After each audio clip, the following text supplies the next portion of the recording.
JEE means 2025 के लिए अब बहुत ज्यादा टाइम हमारे पास नहीं रह गया है। आप कह सकते हैं कि यहाँ पे जो है 150 डेज से भी जो है कम टाइम हमारे पास यहाँ पे बचा हुआ है। तो ये जो हमारे पास गिवन टाइम है, क्या ये सफिशिएंट है? तो अगर कोई सवाल ये मुझसे पूछे तो मैं तो सिंपली कहूंगा कि ये उतना ज्यादा सफिशिएंट नहीं है अगर आप पूरे सिलेबस को यहाँ पे टारगेट कर रहे हो।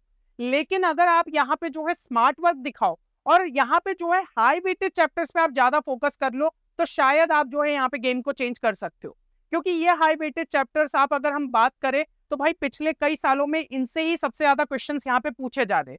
तो इन पे हमें जो है इस टाइम पे सबसे ज्यादा फोकस कर लेना चाहिए, और फिर अगर टाइम बचता है तो फिर दूसरे चैप्टर्स के बारे में यहाँ पे सोचना चाहिए। तो यही चीज जो है हम इस वीडियो में देखने वाले हैं। आपके फिजिक्स के सबसे ज्यादा हाई वेटेड चैप्टर्स हमें जो है पिछले सालों में कौन से देखने को मिले, केमिस्ट्री के कौन से देखने को मिले, और मैथ्स में कौन से देखने को मिले। तो यहाँ पे जो हमने आपके लिए हाई वेटेड चैप्टर्स को सिलेक्ट किया है ना, वो सिलेक्ट किया है आपके लास्ट 3 साल के अंदर जितने भी शिफ्ट के यहाँ पे पेपर पूछे गए जेईई मेंस के अंदर, उनको एनालिसिस करके जो है हमने इन चैप्टर्स को यहाँ पे आपके लिए जो है डाला है। और देखिए एक चीज हमने जो है ऑब्जर्व करी है कि 75% क्वेश्चन से ज्यादा जो है आपको इन चैप्टर से यहाँ पे देखने को मिले, और ये कुछ सिलेक्टेड चैप्टर्स ही है। तो इन पे आपको जो है इस टाइम पे यहाँ पे ज्यादा फोकस कर लेना चाहिए, और टॉप प्रायोरिटी आपकी यही होनी चाहिए कि सबसे पहले इन चैप्टर्स को जो है कंप्लीट कर ले, और अगर टाइम बचता है तो फिर इनके अलावा जो बचे हुए चैप्टर्स है उन पे आप यहाँ पे फोकस कर सकते। अब इन चैप्टर्स को जो है हम कंप्लीट किस तरीके से कर सकते, तो यहाँ पे उसके लिए भी जो है हमने एक प्रायोरिटी ऑर्डर आपके लिए यहाँ पे बनाया है। बेसिकली जो सभी चैप्टर्स है उनको हमने 4 स्टेजेस के अंदर जो है डिवाइड कर दिया है। तो स्टेज 1 के जो चैप्टर्स है उनको आपको जो है सबसे पहले टॉप प्रायोरिटी पे रखना पड़ेगा। मतलब कि फिजिक्स के जो भी यहाँ पे स्टेज 1 के चैप्टर्स है उनको आप जो है कंप्लीट कर रहे हो, केमिस्ट्री के भी जो है साथ ही साथ आप चल रहे हो, और मैथ्स के भी जो है आप स्टेज 1 के साथ ही साथ चल रहे हो। जब आपके तीनों के स्टेज 1 के चैप्टर्स कंप्लीट हो जाएंगे, फिर जो है आपको यहाँ पे स्टेज 2 के चैप्टर्स को जो है कंप्लीट करना रहेगा। इसी तरीके से अगली स्टेज 3 के, और लास्ट में जो है स्टेज 4 के। क्योंकि यहाँ पे स्टेज 1 के जो है सबसे ज्यादा वेटेज आपके कैरी कर रहे हैं, और ये काफी ज्यादा इंपॉर्टेंट और हाई वेटेज चैप्टर्स हो जाते हैं, तो सबसे ज्यादा फोकस हमें इन्हीं पे करना पड़ेगा। और साथ ही साथ जो है आप में से कई सारे स्टूडेंट्स की ये भी डिमांड आ रही थी कि अब जो बचा हुआ हमारे पास 150 डेज का टाइम है, उसमें भैया जो है एक रोड मैप लेके आइए कि हम अगर स्क्रैच से अभी जो है प्रिपरेशन स्टार्ट करते तो किस तरीके से हम एक जो है बढ़िया स्कोर यहाँ पे जेईई मेंस के अंदर निकाल सकते। तो अगर आप जो है यहाँ पे 150 डेज का रोड मैप चाहते हैं तो कमेंट सेक्शन में जरूर मेंशन करिएगा, और इस वीडियो को लाइक करिए। अगर हम जो है यहाँ पे टारगेट लाइक्स 200 को जो है क्रॉस कर लेते तो जल्द से जल्द जो है आपके लिए वीडियो यहाँ पे रिलीज किया जाएगा। तो लाइक करना इस वीडियो को बिल्कुल ना भूले। अब सबसे पहले हम जो है यहाँ पे फिजिक्स के हाई वेटेड चैप्टर्स की यहाँ पे बात कर लेते। तो जैसा कि मैंने बताया था कि चैप्टर्स को हमने स्टेज वाइज मैनर में जो है आपके लिए डिवाइड कर दिया है। स्टेज 1 में जो है सबसे पहले आपका मॉडर्न फिजिक्स आ जाता है, जो कि 11% के आसपास का जो है वेटेज यहाँ पे कैरी करता है। और यहाँ पे जो है काइनेमेटिक्स की अगर हम बात करें तो इसके अंदर आपका मोशन इन 1D हो गया, मोशन इन 2D, वेक्टर्स हो गया, ये सब भी जो है काफी ज्यादा यहाँ पे क्वेश्चंस देखने को मिल रहे हैं, और 9% का जो है वेटेज यहाँ पे कैरी करता है।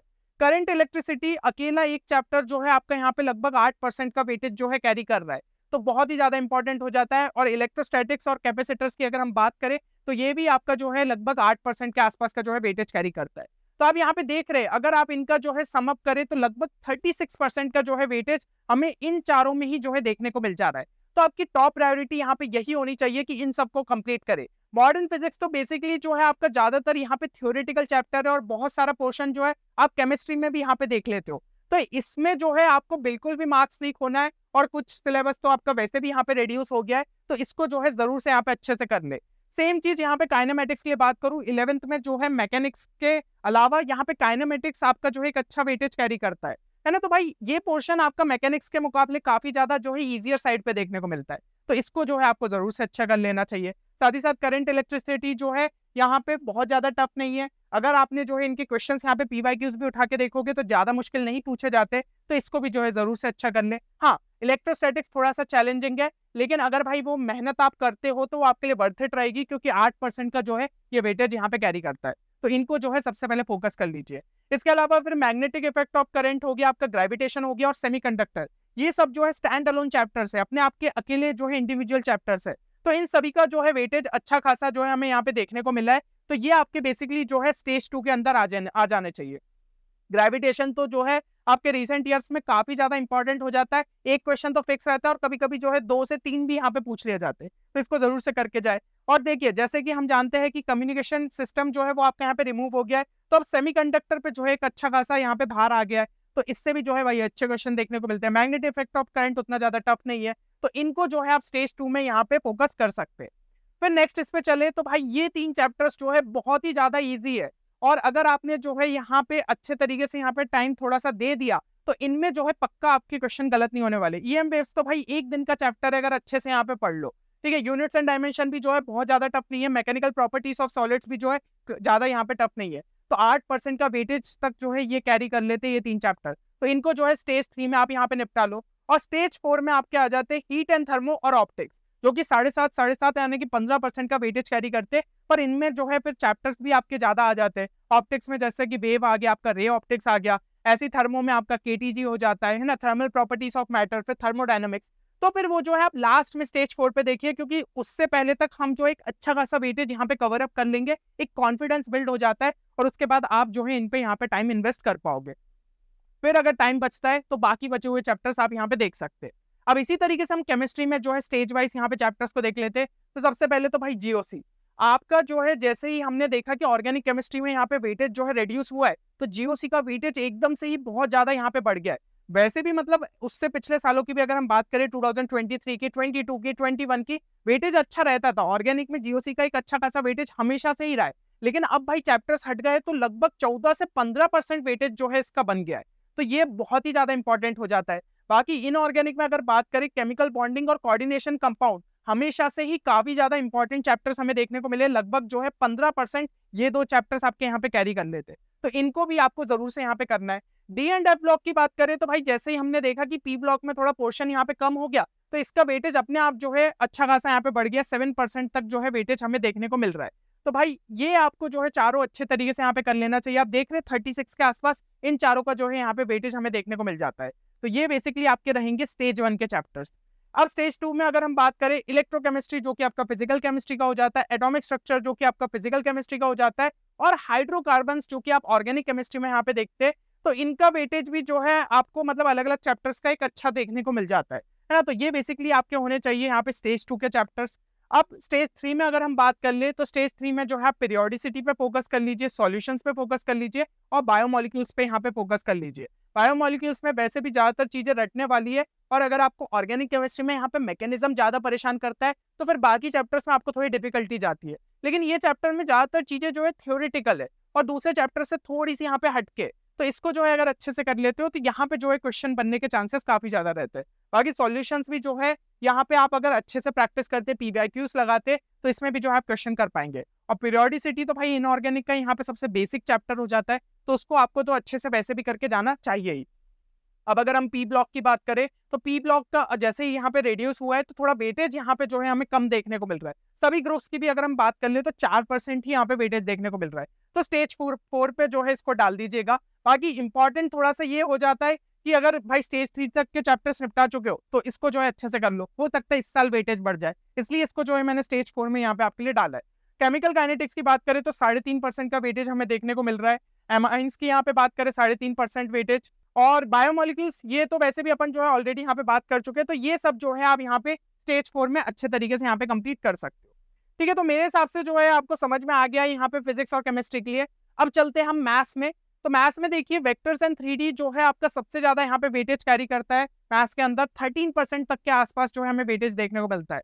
तो ये तो सबसे पहले टारगेट आपका होना चाहिए कि भाई वेक्टर्स एंड 3D पे आपका कमांड अच्छे से हो, पीवाईक्यूज आपके जो है अच्छे तरीके से यहाँ पे लग जाए, तो इसके अंदर जो है काफी सारे क्वेश्चंस आने के यहाँ पे चांसेस रहते हैं।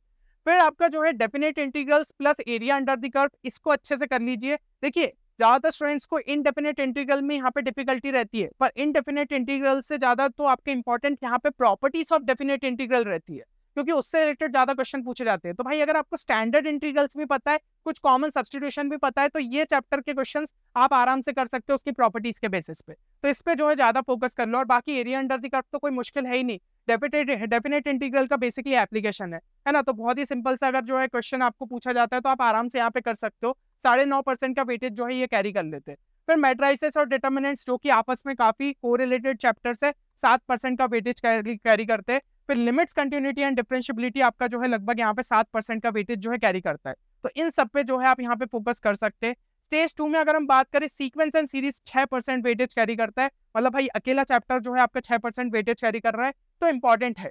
फिर डिफरेंशियल इक्वेशन भी जो है रिसेंट ईयर में काफी ज्यादा जो है इंपॉर्टेंट चैप्टर है, आपका 6% का वेटेज जो है यहाँ पे कैरी करता है।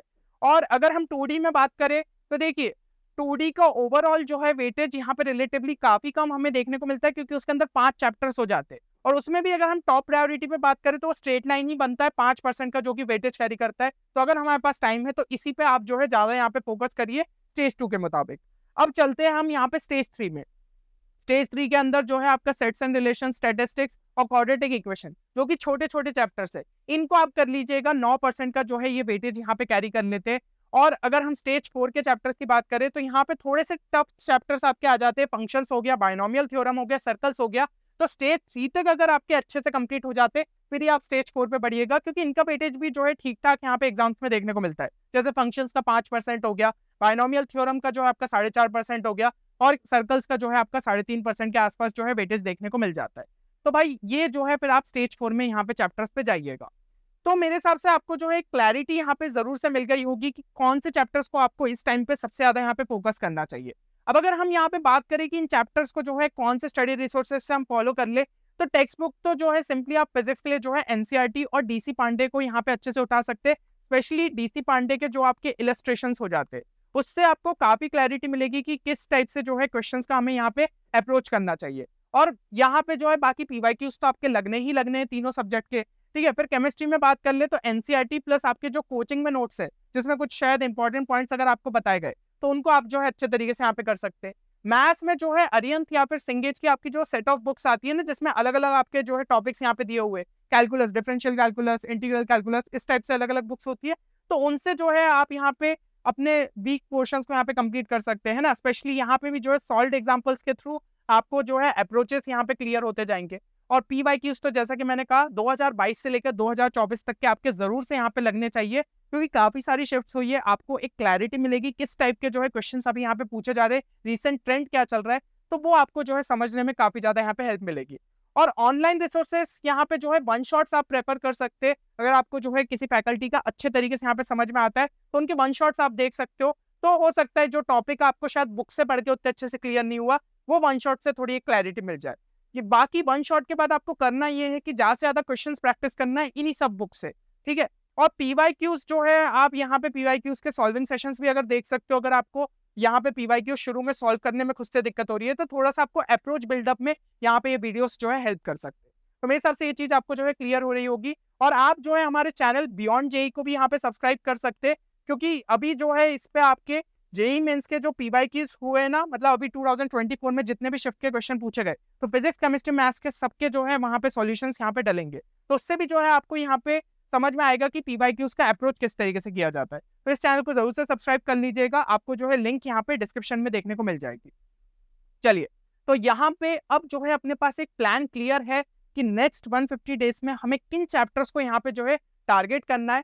अब आप जो है कमेंट सेक्शन में एक चीज जरूर से मेंशन करिएगा, क्या टारगेट स्कोर आप जो है लेते हुए चल रहे हो जेईई मेंस 2025 के फर्स्ट अटेम्प्ट के अंदर।